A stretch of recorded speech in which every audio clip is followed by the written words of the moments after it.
அவர்களுக்குள்ளே ஒரு பெரிய கேள்விக்குறி என்னவென்றால், நான் எந்த தவறும் செய்யவில்லை. ஆனால் நான் வேதனைப்பட்டுக் கொண்டிருக்கிறேன், சோதனையில் இருக்கிறேன், கஷ்டத்தில் இருக்கிறேன், ஒரு சாபத்தில் இருக்கிறேன் என்று சொல்லுவதை நீங்கள் எல்லாரும் கேட்டிருப்பீர்கள். தலைமுறை சாபம் என்பது நம்முடைய வேதத்திலே சொல்லப்பட்டிருக்கிறது. இந்த தலைமுறை சாபத்திலிருந்து ஒரு விதிவிலக்கையும், ஒரு மாற்றத்தையும் கொடுக்கிறார். அந்த மாற்றம் என்னவென்றால், எரேமியாவினுடைய புஸ்தகம் 31ஆம் அதிகாரம் 29, 30 வசனங்களும், எசேக்கியேல் 18ஆம் அதிகாரம் 1-3 வசனங்களையும் நான் உங்களுக்கு வாசிக்கிறேன். பிதாக்கள் திராட்சை காய்களை தின்றார்கள், பிள்ளைகளின் பற்கள் கூசி போயின என்று அந்நாட்களில் சொல்ல மாட்டார்கள். அவனவன் தன் தன் அக்கிரமத்தின் நிமித்தமே சாவான்.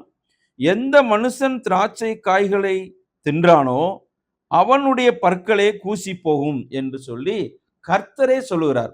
இந்த தலைமுறை சாபத்திலிருந்து ஒரு விடுதலையை, இந்த தலைமுறை சாபத்திலிருந்து ஒரு மீட்பை இந்த இடத்துல இங்கே சொல்லுகிறார். எசேக்கியேல் 18ஆம் அதிகாரம் 4ஆம் வசனம். இதோ எல்லா ஆத்துமாக்களும் என்னுடையவைகள், தகப்பனின் ஆத்துமா எப்படியோ அப்படியே மகனின் ஆத்துமாவும் என்னுடையது, பாவம் செய்கிற ஆத்துமாவே சாகும். அப்போ தலைமுறை சாபம் என்பது இந்த இடத்துல இல்லை என்பது நமக்கு தெளிவாக்கப்படுகிறது. பாவம் செய்கிற ஆத்துமா தான் சாகும். அதே 18ஆம் அதிகாரம் 20ஆம் வசனத்தை நான் வாசிக்கிறேன். பாவம் செய்கிற ஆத்துமாவே சாகும்.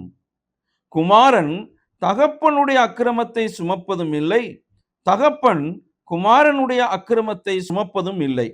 நீதிமானுடைய நீதி அவன் தலையின் மேல் இருக்கும், துன்மார்க்கனுடைய துன்மார்க்கமும் அவன் மேல் தான் இருக்கும் என்று தெளிவாக இந்த இடத்துல சொல்லுகிறார். ஆகையினாலே தேவனுடைய பிள்ளைகளுக்கு தலைமுறை சாபம் என்பது இந்த எசேக்கியேல், எரேமியா தீர்க்கதரிசியின் காலத்திலேயே அது நீக்கப்படுகிறது.